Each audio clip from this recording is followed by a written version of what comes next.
नमस्कार मंडळी, मी दीपाली. स्वामी दीपीच्या चॅनलमध्ये मी तुमचं सर्वांचं मनापासून स्वागत करते.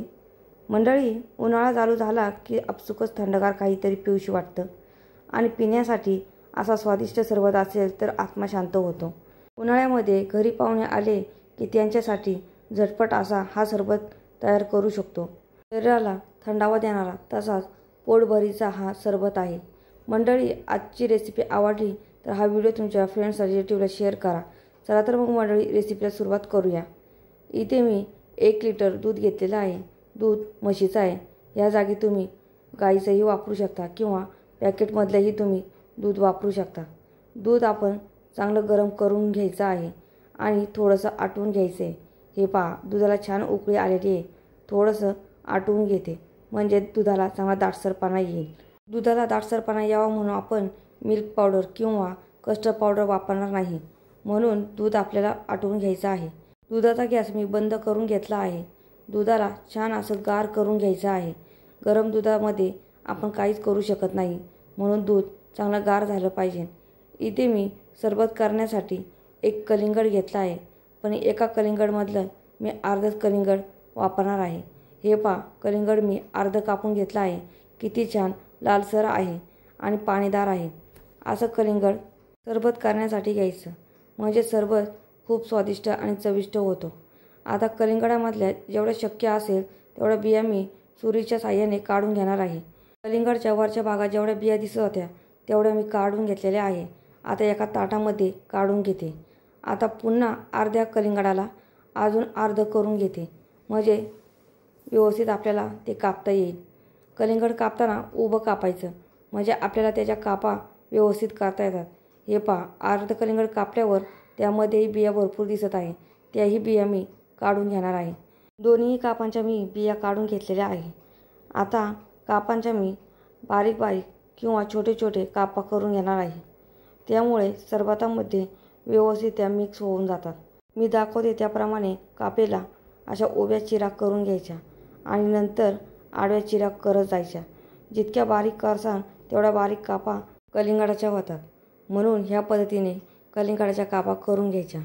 वाटलं तर तुम्ही कलिंगडाची छाल काढून ही कापा करू शकता, पण ते थोडंसं अवघड जातं आणि ही पद्धत सोपी आहे. हे पहा, किती सहजरित्या कलिंगडाच्या कापा बारीक बारीक झालेल्या आहे.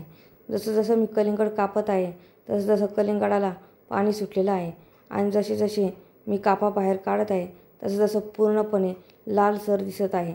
असं लालसर कलिंगड शरीरासाठी अतिशय उपयुक्त असतं आणि शरीराला खूप थंडावा देतं.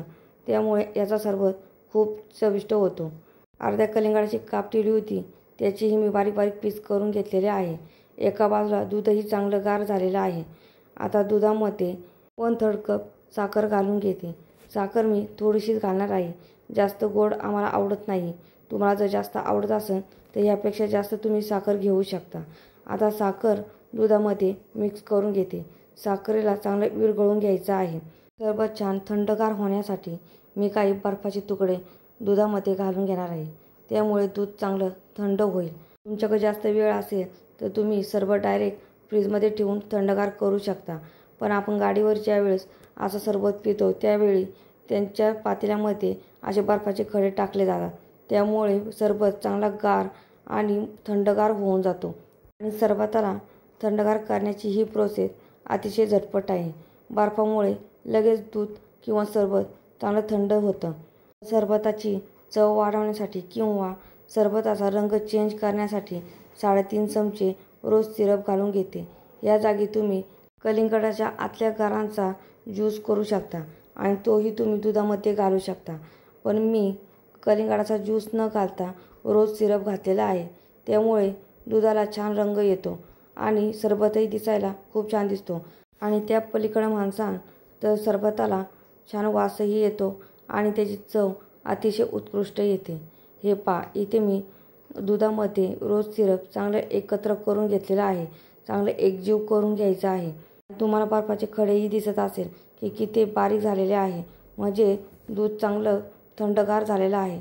इथे मी 1 चमचा सब्जा भिजवून घेतलेला आहे. रात्रीच मी भिजत घालायला ठेवला होता. आता चांगला फुललेला आहे. तो सब्जा मी दुधामध्ये घालून घेते. 4 ते 5 चमचे मी सब्जाचे घालून घेणार आहे। सब्जा तुम्हाला कोणत्याही दुकानामध्ये सहज भेटेल। सब्जा सरबतामध्ये घातल्यामुळे सरबताची चव तर वाढते, पण त्यामुळे शरीराला तो खूप उपयुक्त ठरतो, कारण सब्जा मुळातच खूप थंडगार असतो। त्यामुळे शरीराला अतिशय थंडावा देणारा हा सरबत ठरतो। इथं सब्जाही मी दुधामध्ये चांगला मिक्स करून घेतला आहे। आता ज्या आपण कलिंगडाच्या छोट्या छोट्या बारीक कापा करून घेतल्या आहे, त्या मी चमच्याच्या साहाय्याने दुधामध्ये घालून घेते आणि दुधामध्ये एकत्र करून घेते। तुम्हाला किती कापा घालायचे आहेत त्यानुसार तुम्ही कलिंगडाचा गर घालू शकता।